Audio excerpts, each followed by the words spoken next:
दरोगा जी एगो रिपोर्ट खबर सुनी के लागल बा दिल पचो। ए दरोगा जी बड़ा दुख की घटना है जी। लिखी दरोगा जी एगो रिपोर्ट खबर सुनी के लागल बा दिल पचो। पातर छितर बारी बाट सुगानी अनठो। पातर छितर बारी बाट सुगानी अनठो। हाला बाए गो बिजोर बउआ के मौसी के ले गेला गावे के चोर।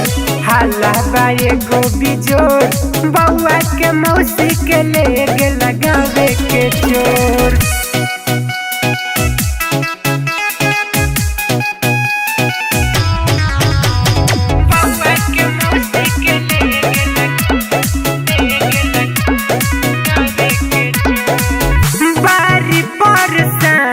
भौजी उनकर सब भाई ससुर जी के बात का कही दुख में सासु माई।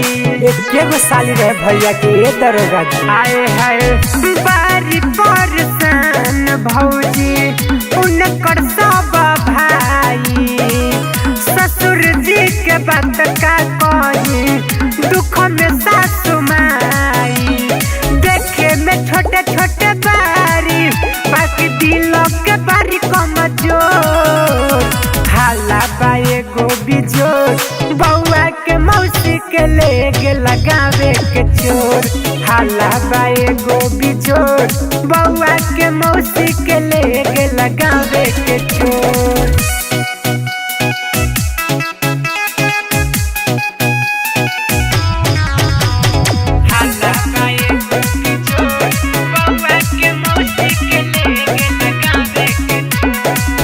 देखिए गो फोटो बानी सानी उनका ओठ में भेजी न दरोगा जी खबर हाई कोर्ट में। बहुत दुर्घटना मौसी के वियोग में। आए है देखिए गो फोटो बानी सानी उनका ओठ में भेजी न दरोगा जी खबर हाई कोर्ट में।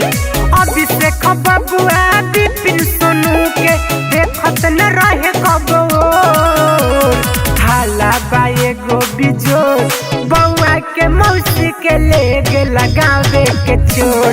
हाला बाए गो बिजोर बउआ के मौसी के ले गेला गावे के चोर।